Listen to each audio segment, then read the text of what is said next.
अशी एक हत्या आणि एक सुसाईडची घटना घडली आहे. काय सगळं प्रकरण?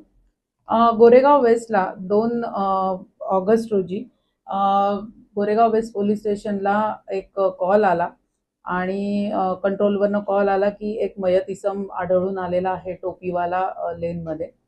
तर आपले गोरेगाव पोलीस तिथे पोचली असता, घटनास्थळी पोचली असता एक सारस्वत बँकेच्या ATM शेजारी एक मयत इसम आढळलेला होता. तर त्याला घेऊन पोलीस स्टेशनची गाडी हॉस्पिटलमध्ये गेली, ट्रॉमा हॉस्पिटलमध्ये गेली, जिथे त्याला दाखलपूर्व मयत घोषित करण्यात आलं. नंतर त्यांच्या नातेवाईकांचा शोध घेण्यासाठी सोसायटीच्या मेंबर्सशी संपर्क साधण्यात आला.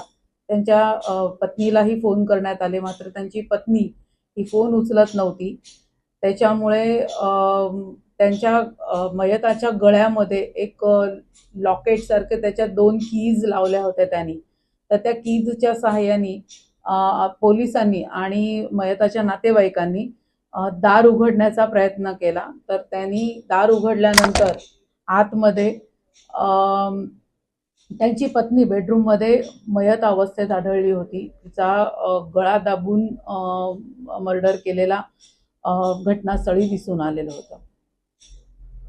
मॅम, याच्या मागचं काही कारण होतं जे मयत झाली होती ही महिला जिचा मृतदेह आतमध्ये सापडला, त्याचं मागचं कारण काय आणि जे स्वतःही आत्महत्या करून घेतलं त्याचं मागचं कारण काय?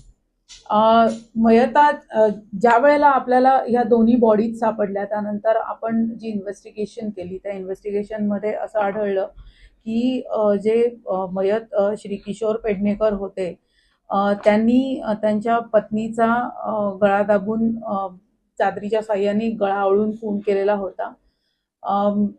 प्राथमिक तपासामध्ये असं निष्पन्न होत आहे की त्यांना गेली 2-2.5 वर्ष डिप्रेशनचा आजार होता, तसेच त्यांना खूप हेवी डायबिटीसही होता. त्याच्या संबंधी आम्ही तपास करत आहोत.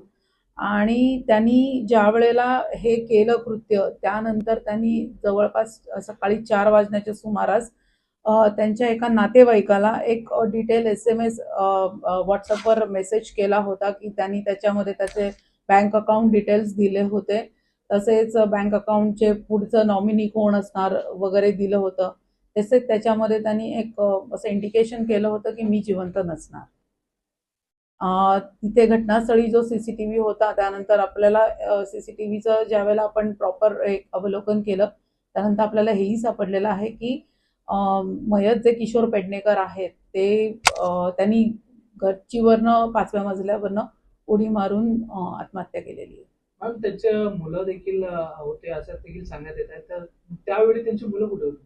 त्यांचा मुलगा दिल्लीला कामाला आहे एका टेलिकम्युनिकेशन कंपनीमध्ये, तो तिथेच होता. त्यांच्या मुलांना संपर्क वगैरे करण्यात आलाय किंवा त्यांच्या नातेवाईकांना जे सांगितलेलं आहे, जे मृत व्यक्ती आहे, काय नेमकं सांगितलं त्यांनी पूर्णपणे आणि जे तिकीट्स बुक करून दिलेलं होतं त्याचं मागचं कारण काय? तपासामध्ये थोडंफार असंही आढळलं होतं की त्यांनी मरण्यापूर्वी त्याच्या नातेवाईकाचं आणि त्याच्या मुलाचं एक तिकीट बुक केलेलं होतं.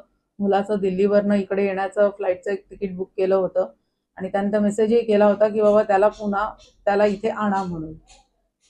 तर त्यामुळे मुलाचा अजूनही आम्हाला काही समजू शकलेलं नाही. त्याच्यामध्ये अजूनही तपास चालू आहे. ह्या प्रकरणामध्ये आपण 2 ADR दाखल केलेले आहेत आणि त्यातून जे काही निष्पन्न होईल त्याप्रमाणे पुढची कायदेशीर कारवाई करण्यात येईल. मॅम, शेवटचा प्रश्न, हा टोकाची भूमिका जेव्हा घेतला व्यक्तीने त्याचं मागचं कारण अजूनही स्पष्ट झालेलं नाही, त्याचं मागचं कारण काय? नाही, त्याच्यामध्ये तपास चालू आहे आणि जसं आम्हाला काही नवीन डिटेल्स मिळतील तसं आम्ही सांगू.